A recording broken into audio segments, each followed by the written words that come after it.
Hello everyone, easy nursing classes में आपका स्वागत है। और हमने स्टार्ट कर रखी है मेंटल हेल्थ नर्सिंग। आज हम डिस्कस करेंगे एंटी डिप्रेसेंट के बारे में। पिछली क्लास में हमने डिस्कस किया था एंटी साइकोटिक्स के बारे में। तो आज हम पढ़ेंगे एंटी डिप्रेसेंट क्या क्या कौन कौन सी कैटेगरी की होती है। तो एंटी डिप्रेसेंट नाम से ही है, जो एंटी डिप्रेसेंट होती है वो किसको दी जाती है? To treat the depression. जो डिप्रेशन के पेशेंट होते हैं तो उनको ट्रीट करने के लिए हम उनको क्या देते हैं? एंटी डिप्रेसेंट देते हैं। जो एंटी डिप्रेसेंट होती है इनको हम मूड एलिवेटर भी बोलते हैं। It is also called mood elevator, या फिर हम इनको थाइमोलेप्टिक भी बोलते हैं।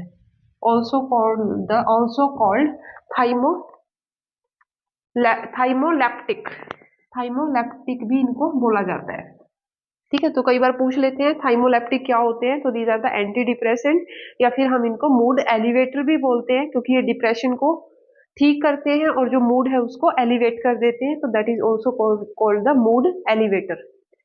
उसके बाद एंटी डिप्रेसेंट जो होती है, अगर हम इनका मैकेनिज्म ऑफ एक्शन की बात करें तो they increase the level of catecholamines. Catecholamines के लेवल को इंक्रीज कर देती है। They increase the level of catecholamines. Catecholamines में क्या आता है? एड्रेनलिन एंड नॉन एड्रेनलिन, और साथ में ये क्या करती है? सीरोटोनिन के जो लेवल है उसको भी रेज कर देती है। तो अगर मैकेनिज्म ऑफ एक्शन की हम बात करें तो सिंपली बताएंगे कि they increase the level of catecholamine in the blood. तो कैटकोलामिन में एड्रेनलिन के लेवल को इंक्रीज कर देती है और साथ में सीरोटोनिन के लेवल को इंक्रीज कर देती है। ये क्या करती है? जो रिसेप्टर होते हैं एड्रेनलिन और सेरोटोनिन के, उनको इनहिबिट कर देती है रिसेप्टर्स को, और जिससे क्या होता है? जो कैटकोलामिन्स है उसका लेवल जो है ऑटोमेटिकली इंक्रीज हो जाता है। ठीक है, अगर हम क्लासिफिकेशन की बात करें तो जो क्लासिफिकेशन होता है एंटी डिप्रेसेंट का,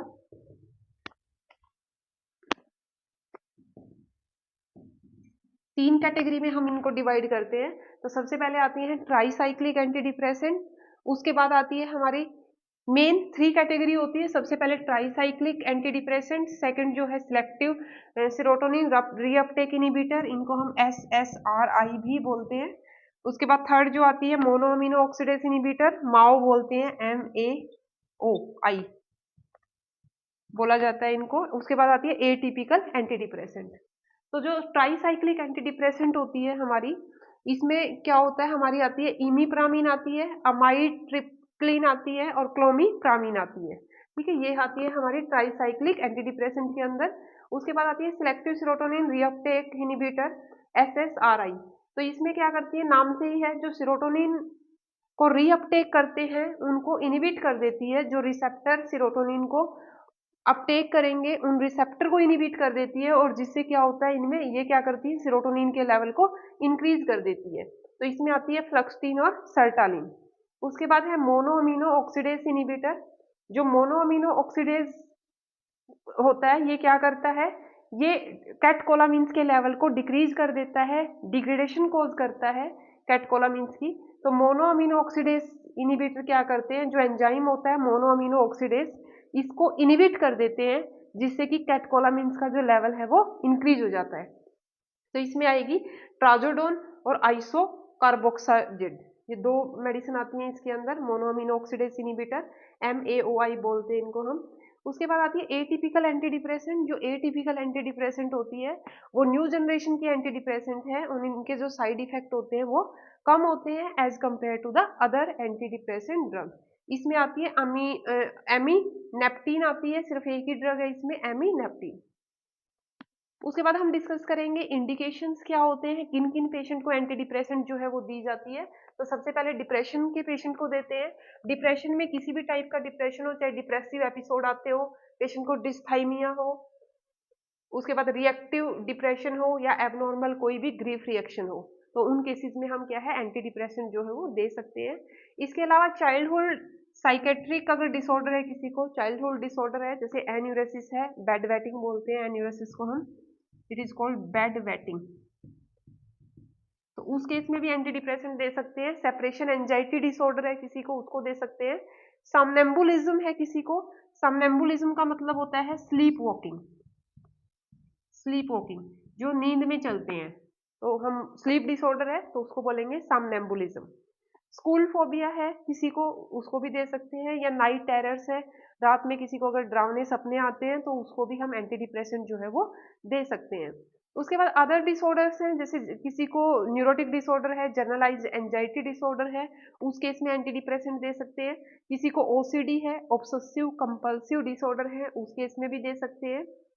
ईटिंग डिसऑर्डर्स हैं, हमने पढ़ा था ईटिंग डिसऑर्डर में एनोरेक्सिया नर्वोसा है या फिर बुलिमिया नर्वोसा है, तो उस केस में भी जो है एंटी डिप्रेसेंट जो है हम पेशेंट को दे सकते हैं।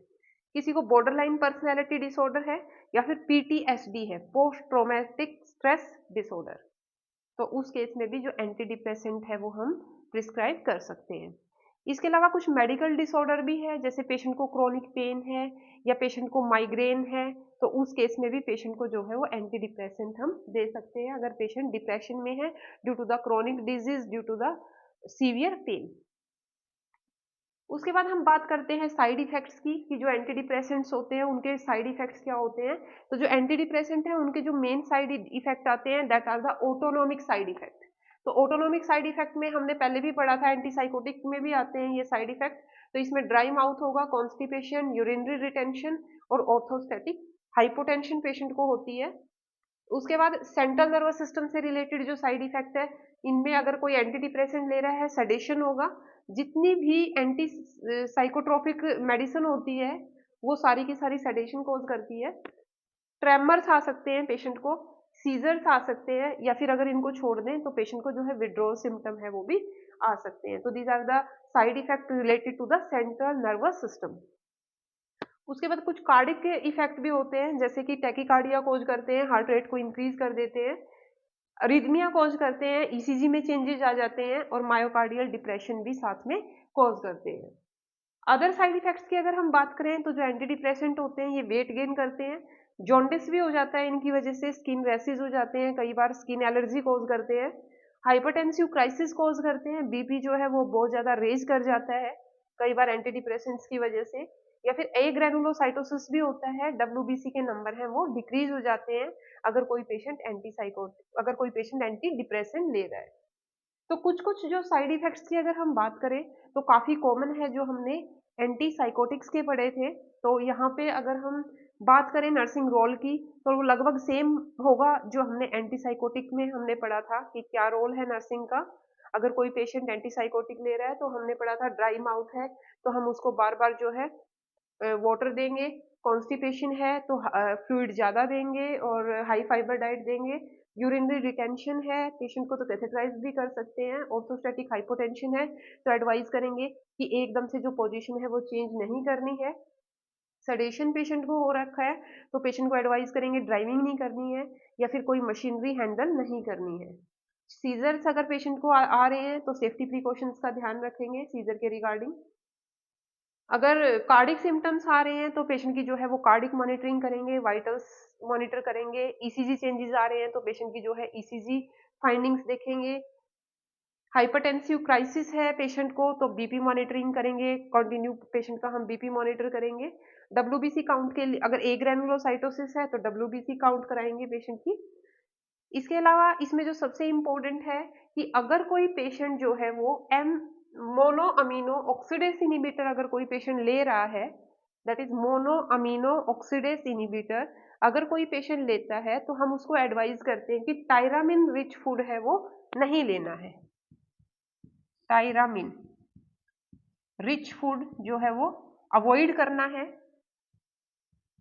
ये सबसे इंपॉर्टेंट है, बहुत बार क्वेश्चन पूछा जाता है कि मोनोअमीनो ऑक्सीडेज अगर इनिबिटर कोई पेशेंट ले रहा है तो हम उसको एडवाइज करेंगे कि उसने ऐसी डाइट लेनी है जिसमें टायरामिन ना हो।